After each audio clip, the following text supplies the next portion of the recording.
Okay, so what is another way to know that religious programming is still wreaking havoc in your life? You find yourself struggling with saying no. All right, this is part 3 of our series on ways to know if religious programming is still operating in your life. This is for you if you have left your religion.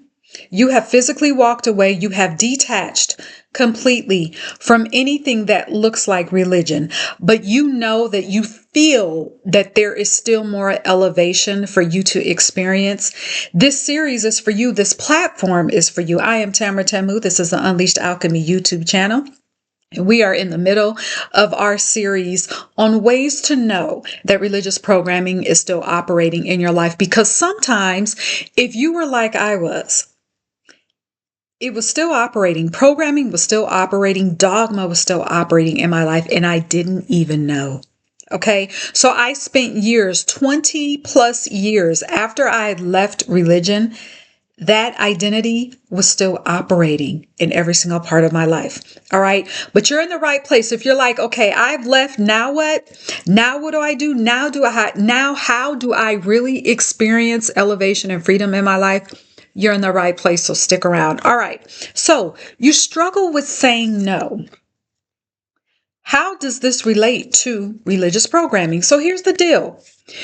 Religion programs you to submit, to serve, to give and forgive, even in toxic and abusive situations.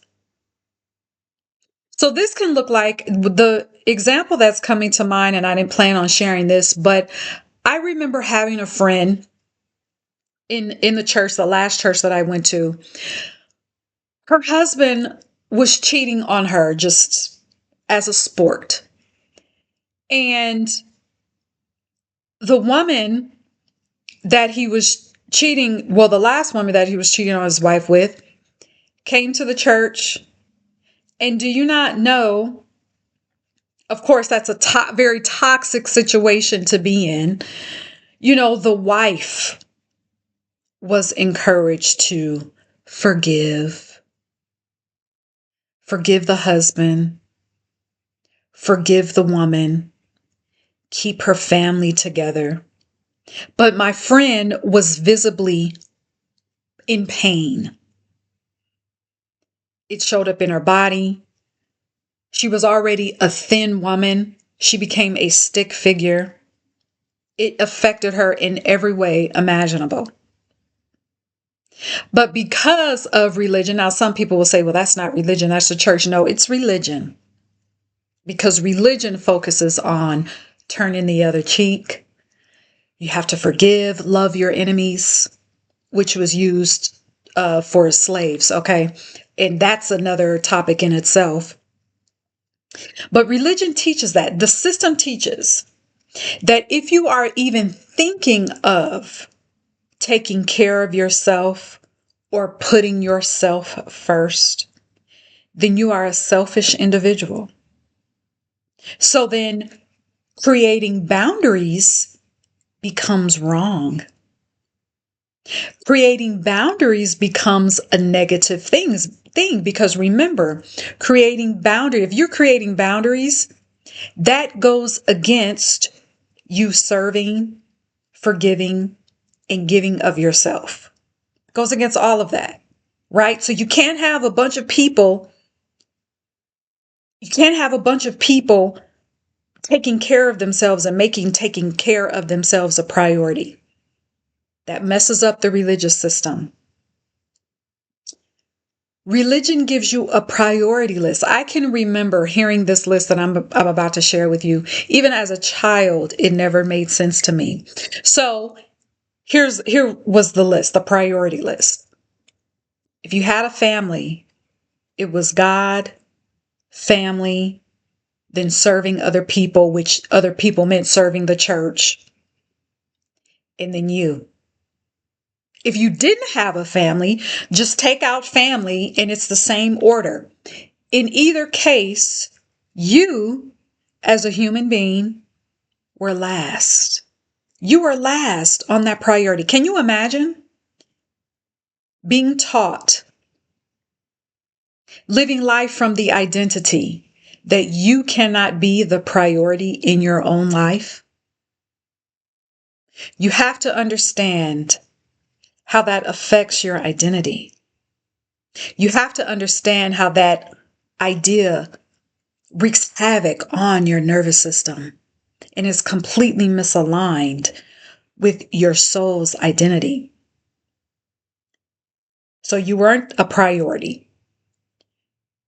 Religion teaches exhaustion. We often hear about how damaging the grind and hustle culture is. Religion has its play in that. How? Religion teaches exhaustion. It teaches you to take care of other people, no matter how much you neglect yourself.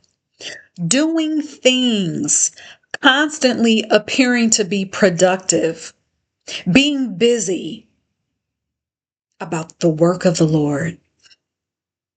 Meanwhile, you're neglecting yourself. Taking care of other people looked like doing things for other people, giving your time to other people, giving away your energy to other people, giving away your money to other people, always being available to other people. That falls in perfectly with hustle and grind culture because at the end of the day, regardless of how you look at it, you are not putting giving to yourself as a priority. You are not relishing in your being because you're constantly doing and giving away your energy in some form or another. Religion taught you to accept manipulation. What does this look like? It looks like this. So, a popular religious phrase is God will bless you if you do this, and you fill in the blank. God will bless you if you do this, whatever this is. That was the thing that people used to manipulate people to doing things that they didn't want to do. People in the church, in religion, are praised for always doing for other people and never thinking of themselves. It never failed. No matter what church, I went to different churches, no matter which church I went to, there was always this idea that people were encouraged to aspire to. Be the person that's always doing for other people and never thinking about themselves. Never putting themselves first. Those are the people that God's going to bless. That was always the message. Always the message. So guess what? When I left religion, that identity, that whole idea was still playing in my life. It affected my ability to say no. Okay?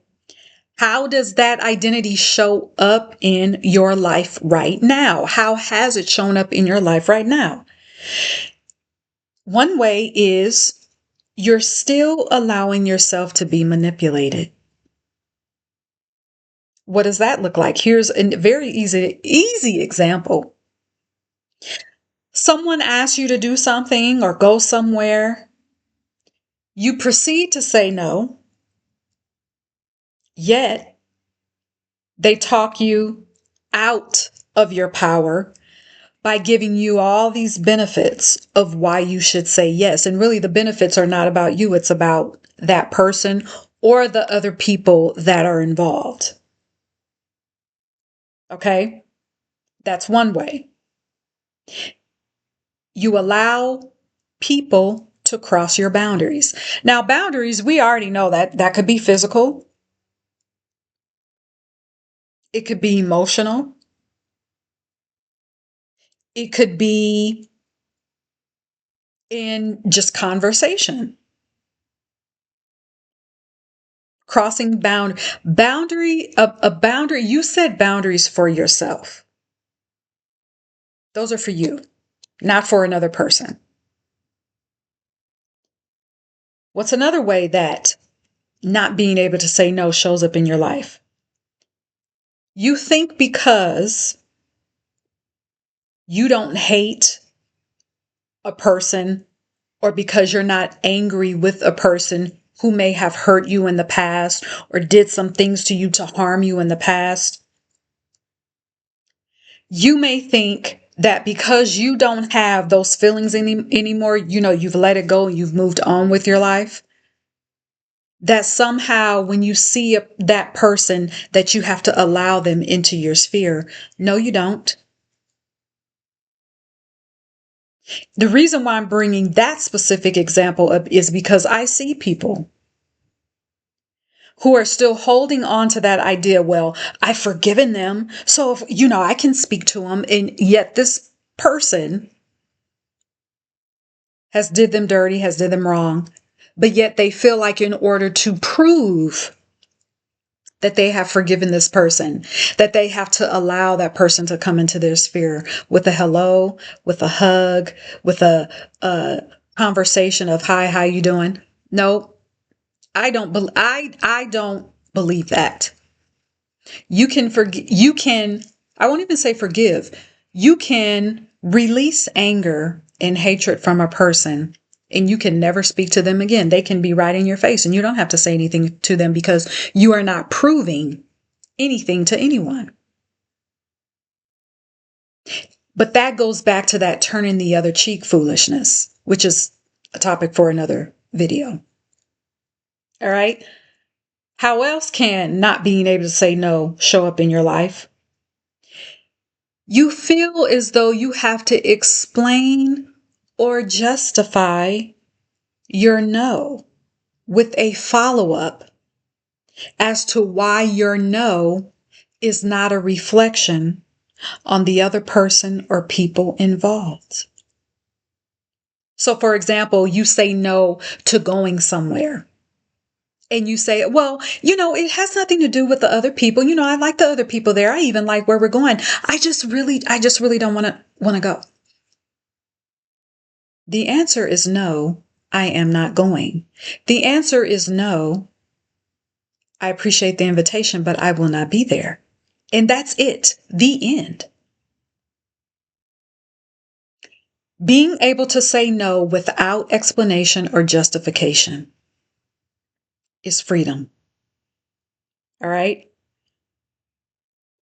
Another way that this shows up is when your no isn't clear and confident because you have a fear of being too direct. When we say yes, do we ever have a fear of being clear and direct with a yes? No. So why do we fear being direct and clear and confident with a no? That actually goes back to the point that I just made about having a justification for a no. A no is a no, just like a yes is a yes. Another way, and this is the last point that I'm going to make, you have an issue with saying no when you still second guess on investing in yourself, whether it's with time, with your energy or money. You second guess doing something for yourself. You still feel like in order to do something for yourself that there still has to be a justification. When was the last time you did something for yourself that you took time with yourself, for yourself, by yourself, without justification, just because you wanted to? When's the last time you did that? So, how do you transcend having trouble saying no? I want you to think of the last time that you struggled to answer with a clear, confident no. Just ask yourself why. You don't have to spend a whole bunch of time doing this. You can take 5 minutes doing this exercise. Just say why. Why was it hard for me to say no? Where did you feel a restriction in your body? Where did you feel the uncomfortableness of saying no and why? And then ask yourself, or excuse me, then I want you to do this exercise. I want you to think of one way that you can make yourself a priority without second guessing. Think of one way right now that you can make yourself a priority. It could be as simple as you ordering exactly what you want at a restaurant. And if it's not right, you send the plate back. That's making yourself a priority. See, we don't think about this is why identity is so important, because the way that you are in one way, it shows up in all areas of your life. All right, so I want you to drop me a comment. Let me know how you are enjoying this series so far. Let me know how it's helping you. And I want you to go to my website, unleashedalchemy.com. And I want you to check out my services to see how you can dive deeper into this identity work so that you can experience freedom in the way that you were designed to experience freedom in your life. You deserve that right now. All right. There's also courses, individual courses that will also help you in this work. I have books, ebooks that you can download.